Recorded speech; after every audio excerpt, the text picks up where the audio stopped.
And so, this dharma of chanting the holy name of the Lord being the topmost dharma and the result that it will bestow upon us is very, very confidential. Only a pure devotee of Krishna can give us this knowledge, and only the 12 Mahajanas know. Otherwise, the vast majority of the people are all lost in the rituals given in the Vedas. They think those rituals are the end. They are not the end. They are only supportive functions for us to be able to come to the stage of chanting the holy name of the Lord, which is the Paraha Dharma Smritaha, that is the topmost dharma. In Kali Yuga, because it is very difficult to follow all those rituals, directly engage in the Paradharma, in the ultimate dharma, which is to chant Hare Krishna Mahamantra. And if I have started chanting Hare Krishna Mahamantra, then there is no need to follow any of the other rituals given in the Vedas. All of them ultimately have to lead to here. And if you are following all the rituals but not chanting, then there is no use. It's all waste of time and labor only. And if I have started chanting, then there is no use of following all those rituals.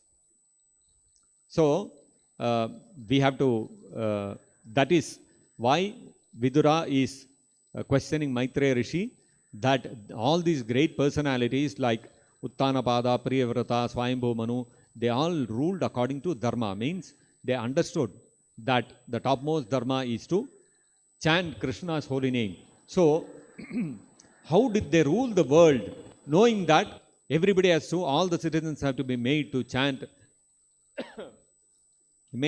Krishna's holy name and to render devotional service. Bhakti Yogo Bhagavati, how to render devotional service to Krishna.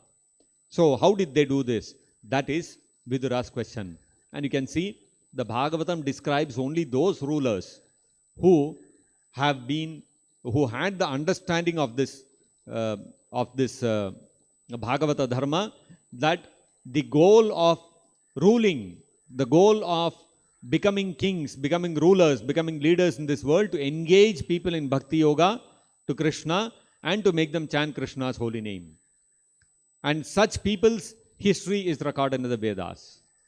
You will not find a list in the Bhagavatam of who are going to be the United States presidents, who are going to be the presidents of the independent India. You will not find a list, because for them all of them are, they are not worth mentioning, because none of them understand what is Dharma, and the goal of their becoming president or prime minister or whatever is to engage the citizens in Bhakti Yoga and to make them devotees of Krishna and make them chant Hare Krishna. That they have no understanding. Therefore, the Bhagavatam will not describe them. Bhagavatam picks and chooses. These are the people who have appeared in the history of humankind who have done this for the society. And so, therefore, only such people's history is mentioned. Because that's, I mean, if you want to know the history of over billions of years, if you start recording chronologically, then what is the use? Nobody will be able to read all of them. And even if you read, what is the use? You have not gained anything. On the other hand, if you read about the activities of those important leaders who made their citizens, who knew the goal, their whole governance was centered around making the people render devotional service to Krishna and to chant Hare Krishna Mahamantra, then that has significance. By reading that, one can assimilate this is the real goal of life, and one can make that goal of life make our goal of life to become devotees of Krishna and to chant Hare Krishna Mahamantra. Otherwise, what will happen?